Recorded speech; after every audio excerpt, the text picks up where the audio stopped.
Assalamualaikum warahmatullahi wabarakatuh. Selamat siang Bapak dan Ibu. Mungkin saat ini saya ingin sharing saja, jadi memulai apakah betul di dalam implementasi JKN ini sudah terjadi adanya fraud. Sebetulnya saya sulit menjawab sudah terjadi atau belum, sehingga saya cenderung menyebut potensial fraud. Nah, seperti kita ketahui, next bisa slide. Nah, untuk fraud sendiri mungkin saya kira saya skip karena pada pertemuan di awal tentunya sudah dibahas. Tapi intinya fraud ini juga tadi oleh Pak Laksono sudah disebutkan, ini salah satu bentuk kecurangan yang dapat berdampak pada aspek pidana ataupun aspek perdata. Next slide. Saya bisa operasikan sendiri slide-nya. Next, supaya cepat. Ya, baik. Jadi sebetulnya banyak sekali kalau secara umum kita mengatakan bahwa ya ini seringkali dilakukan fraud adalah pemeriksaan-pemeriksaan penunjang yang tidak atas indikasi. Nah, tentunya sekarang dengan implementasi INASI-BIJIS hal ini agak sulit. Namun mungkin saja ini ada tindakan-tindakan yang dilakukan yang unbundling, artinya dia tidak dimasukkan dalam paket. Mungkin nanti saya akan share juga contoh-contoh real selanjutnya. Next. Ya, dengan premi BPJS kita saat ini 38,5 T, potensial fraud kita 1,8 T. Jadi ini sangat-sangat besar sekali. Dan ini juga sebagian besar adalah dari dana APBN. Makanya kenapa tadi seperti Prof. Laksono singgung, KPK juga interest dan sebagainya. Dan kalau kita kaitkan dengan undang-undang yang di Amerika, bahkan undang-undang fraud dan korupsi ini bisa menjadi satu undang-undang. Karena intinya ini adalah kecurangan yang menimbulkan kerugian pada pihak lain. Next, mungkin ke contoh-contoh. Sebelumnya Mas, tapi agak, oke, ya, baik. Mohon maaf ini mungkin kurang jelas ya, tapi mungkin nanti bisa Bapak Ibu lihat. Nggak tahu ini kok warnanya kurang jelas di sini. Intinya adalah tadi beberapa gejala fraud antara dokter dan perawat di Amerika. Mereka sudah membuat list berapa persen yang cenderung dilakukan.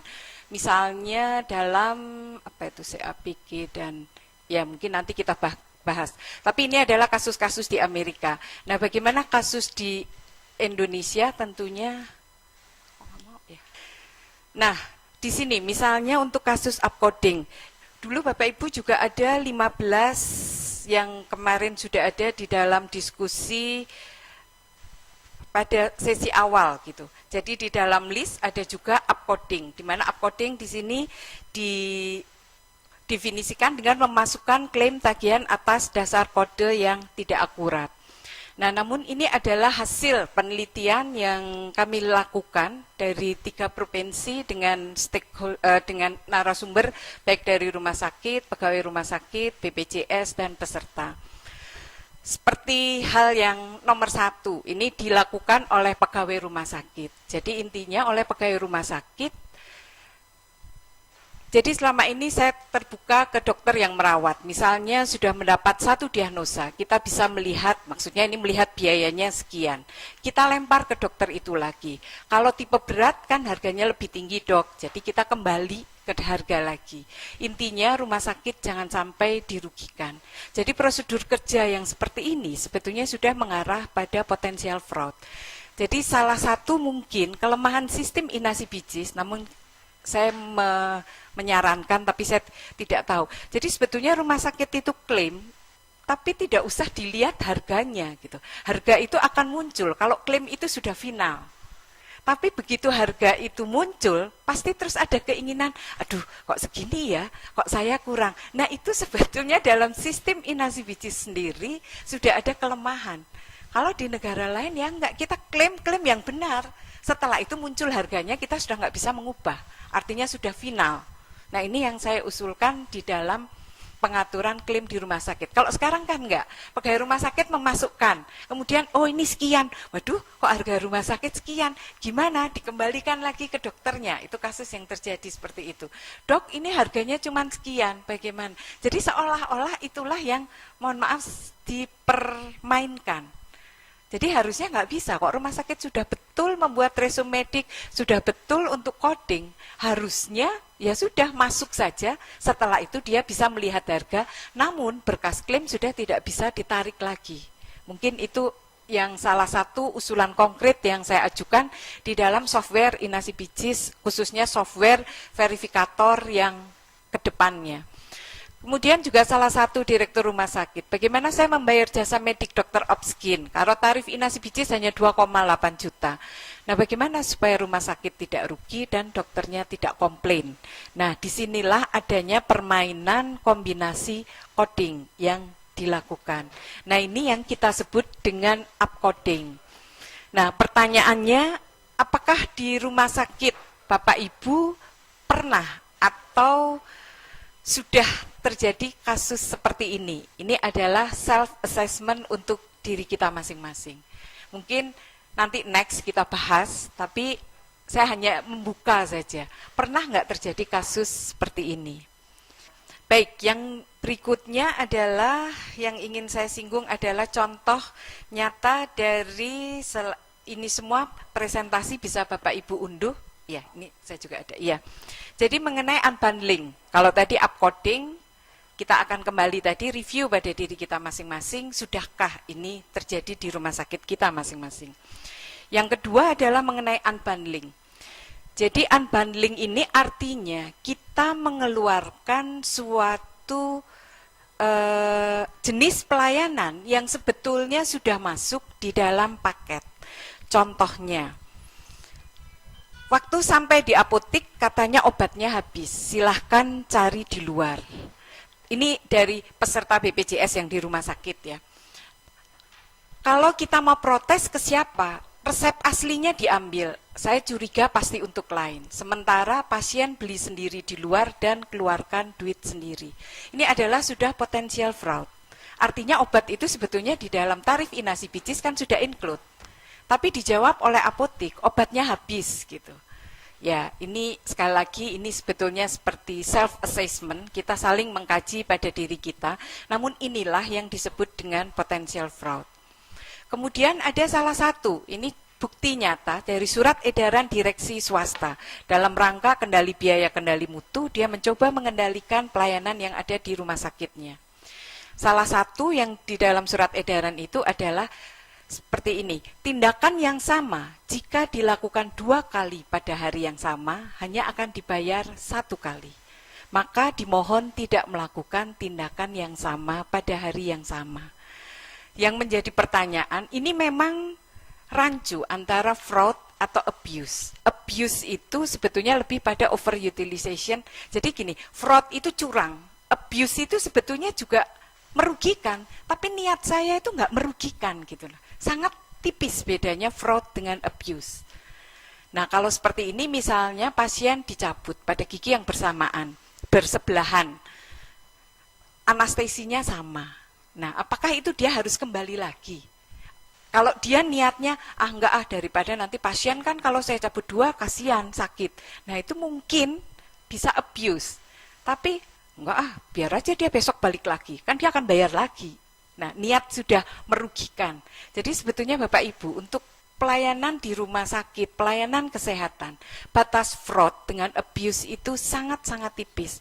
Makanya nanti yang menjadi salah satu kunci, mungkin di dalam kesimpulan presentasi saya adalah standar prosedur dan clinical pathway yang ada di rumah sakit. Next.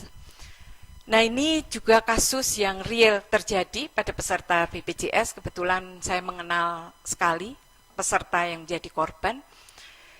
Jadi pasien tersebut dideteksi harus terjadi penyempitan pembuluh darah jantung, harus dipasang 2 ring.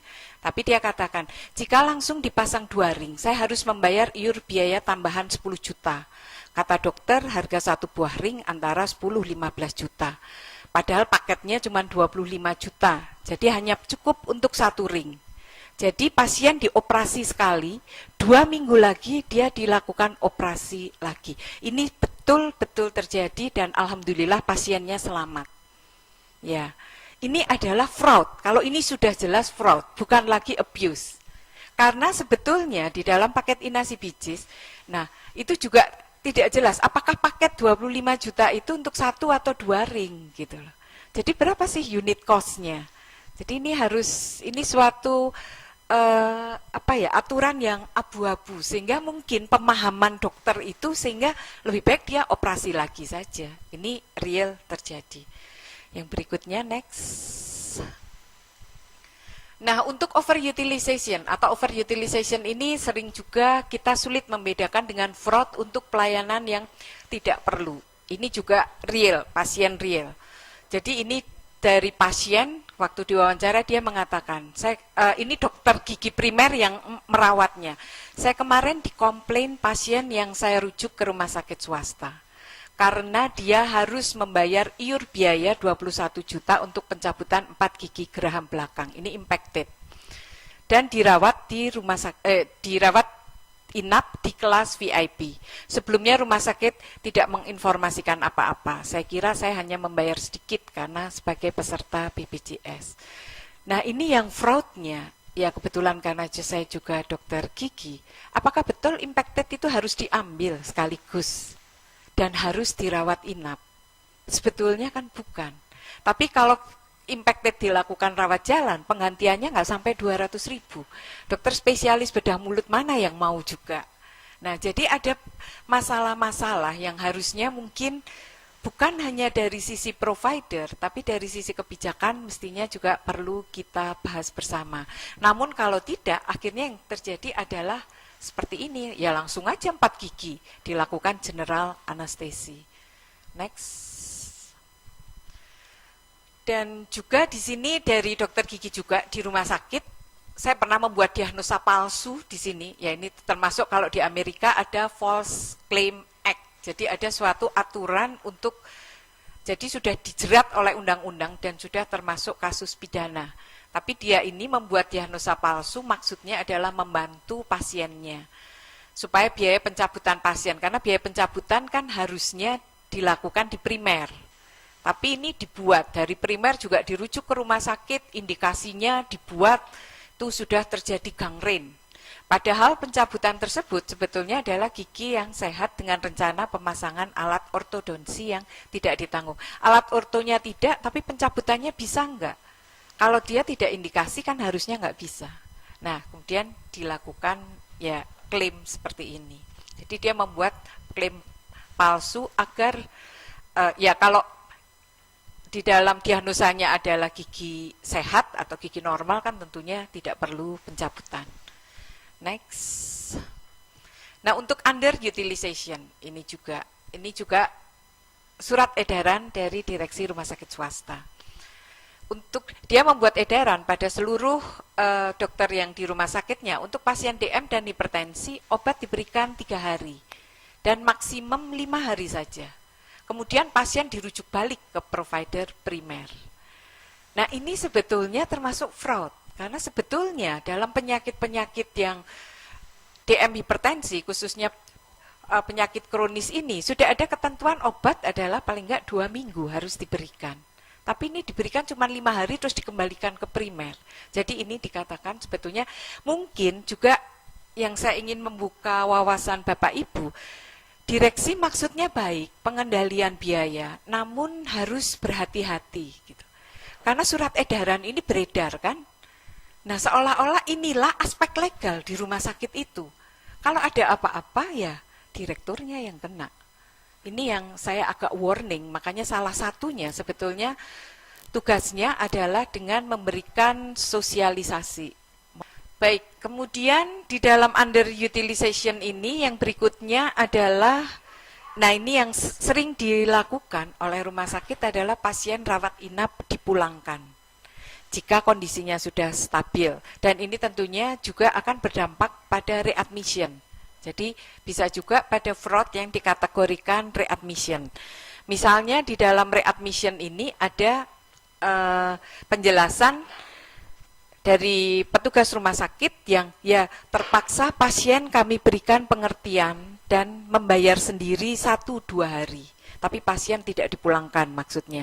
Hari berikutnya seolah-olah pasien masuk lagi ke rumah sakit menjadi pasien baru dengan diagnosa sedikit berbeda. Saya tidak tahu juga diagnosa sedikit berbeda itu apa yang dimaksudkan gitu. Biasanya pasien mau kok karena mereka memang membutuhkan perawatan yang lama. Ini adalah fraud.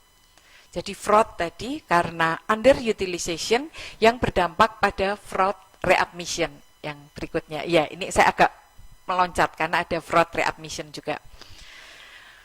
Baik, kemudian yang berikutnya adalah mengenai setelah tadi adalah moral hazard. Nah, ini sering sekali dilakukan oleh, kalau kemarin sih dari pasien yang berobat ke rumah sakit swasta. Namun tampaknya ini kemarin juga setelah saya ke salah satu rumah sakit di Jawa Timur, ini terjadi pada RSUD juga.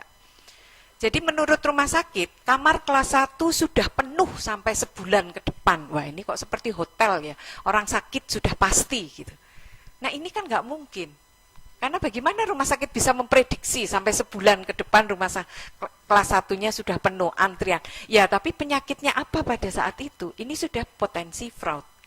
Karena pasien didorong masuk ke VIP. Nah, dengan VIP, rumah sakit kan boleh menarik selisih biaya. Nah, harusnya ada suatu informed consent. Kalau pasien ke VIP, ya antrian nanti kita lihat seberapa, mungkin juga ya ada yang mungkin Ibu tidak setuju mengatakan ini mungkin abuse atau mungkin ini ya faktanya seperti itu gitu. Tapi logikanya rumah sakit itu tidak bisa memprediksi kapan orang itu pulang. Sehingga antrian sampai sebulan ke depan penuh itu agak ya perlu dilakukan investigasi. Jangan-jangan nanti ada pasien baru yang bisa masuk gitu. Tapi kalau itu hotel kan jelas, masuk tanggal sekian, check out tanggal sekian, masuk sehingga kita bisa prediksi pada tanggal sekian ada kosong. Tapi rumah sakit menurut saya agak sulit. Karena kapan pasien pulang, kapan pasien masuk di rumah sakit itu adalah unpredictable. Oh ya, ini mohon maaf karena nama rumah sakitnya masih saya tulis juga. Mohon maaf ini. Ya, ini masih ada. Baiklah, jadi ada juga. Jadi dokter primer yang punya pengalaman berulang kali merujuk ke salah satu rumah sakit ditolak dengan alasan tidak ada kamar. Ini juga moral hazard dari rumah sakit. Next. Klaim palsu tadi juga sudah ada. Nah, seringkali ini yang dinyatakan verifikator BPJS, nah seharusnya tindakan itu tidak dilakukan di bangsal, tapi dalam nota klaim mereka menulis banyak mungkin. Ini juga ada sebetulnya ada salah satu hasil evaluasi, tapi mungkin tidak saya masukkan di sini. Jadi ada kecenderungan rumah sakit itu memasukkan diagnosis sekunder itu sebanyak-banyaknya. Mungkin nanti kalau ada waktu bisa saya tunjukkan seperti di salah satu rumah sakit besar tipe A menuliskan diagnosis sekunder sampai 11. Harapannya bisa berubah. Artinya berubah ke level yang severity levelnya lebih besar. Padahal ini untuk kasus penyakit jantung. Dari secara teori penyakit jantung 90% itu hanya dari hipertensi, diabetes, dan hiperlipidemia. Jadi kalau dimasukkan sampai 11 itu agak mencoba-coba gitu. Bisa berubah enggak ya? Nah, itu yang kami sudah mendeteksi juga. Ya, kemudian ini dokter gigi lagi ya, karena saya juga melakukan penelitian pada primer, tapi ini juga bisa dilakukan oleh dokter di rumah sakit, artinya mengklaim protesa gigi yang sebenarnya tidak dilakukan. Jadi dia hanya melakukan pencabutan gigi, tapi klaimnya adalah protesa. Karena itu dimungkinkan dalam sistem BPJS saat ini. Next. Readmission ini tadi sudah saya bahas. Yang berikutnya mungkin cream skimming. Cream skimming ini banyak dilakukan oleh rumah sakit swasta. Ini juga oleh salah satu rumah sakit swasta. Jadi kalau ada pasien kecelakaan masuk lewat IGD, ya kita tangani dulu untuk pertolongan pertama dan menstabilkan kondisi pasien. Tapi setelah itu kita rujuk ke rumah sakit pemerintah tipe B atau A, walaupun dia memiliki, ini pada kasus rumah sakit ini dia memiliki ortoped, spesialis, itunya ada, hanya tarifnya rendah. Makanya mungkin ke depan untuk memperbaiki tarif inasi bijis, kita perlu review lagi. Betulkah untuk kasus-kasus bedah A, B, dan C itu terjadi gap yang jauh gitu. sama-sama dilakukan. Nah ini mengakibatkan dokter-dokter bedah di rumah sakit tipe C nggak mau mengerjakan. Buat apa kalau saya kerjakan? Kecuali kalau memang kondisi sangat gawat gitu. Dirujuk aja ke tipe B karena akhirnya dia merasa akan rugi. Ini adalah fraud juga. Next. Nah, kickback atau suap. Jadi ini ternyata sudah menjadi tradisi, khususnya ini saya melihat potret ini di rumah sakit di Jawa Timur ya. Jadi rumah sakit itu harus membayar uang kepada pihak yang merujuk. Dan ini sudah bertahun-tahun, jadi mungkin karena adanya persaingan. Bukan hanya satu kasus, kasus apapun itu ada kickback ini tadi. Nah kalau dengan tarif inasi bijis, dari mana kami dapat membayar uang tersebut? Kan tarifnya sudah mepet sekali. Saya juga baru tahu tradisi ini ternyata sudah baik rumah sakit pemerintah ataupun swasta itu membayar pada yang merujuk. Ini juga baru saya ketahui ya. Mudah-mudahan di DIY Jawa Tengah tidak terjadi kasus ini. Next. Nah ini adalah contoh tadi, lanjutan dari SE direksi. Sengaja tidak saya menuliskan format aslinya karena nanti kita menjaga kode etik juga. Namun ini di dalam surat edaran direksi ada juga klausul yang menyatakan tindakan seksio dan MOW jangan dilakukan hari yang sama. Nah padahal kan sebetulnya bisa langsung, tapi enggak, suruh besok dilakukan lagi. Ini SE direksi loh, ini direksinya yang artinya menghimbau dalam rangka kendali biaya. Kemudian diagnosa dokter yang akan mempengaruhi besaran klaim, mohon pengertiannya jika nanti dihubungi petugas coding dari rekam medik. Artinya seperti tadi, akan terjadi kecenderungan upcoding. Petugas upcodingnya seperti dalam wawancara, dok ini cuma sekian, biaya rumah sakit sekian. Jadi gimana dok? Nah, apalagi sekarang sudah ada kamus-kamus kombinasi coding. Nah, rujukan, maaf ini bukan tujukan, rujukan internal antar SMF diminimalkan. Jika tidak gawat, diminta pasien itu kembali ke PPK 1, minta rujukan lagi. Jika gawat, disitokan dirawat inap. Nah, ini juga terjadi fraud di sini. Next, yang terakhir mungkin ya. Ini tadi sudah, oh ya, dua-duanya sudah ada di dalam contoh. Next, mungkin kesimpulan saja. Ini dilompati langsung di akhir, Mas, karena ini akan kita bahas minggu depan. Ya, kesimpulan sebelumnya.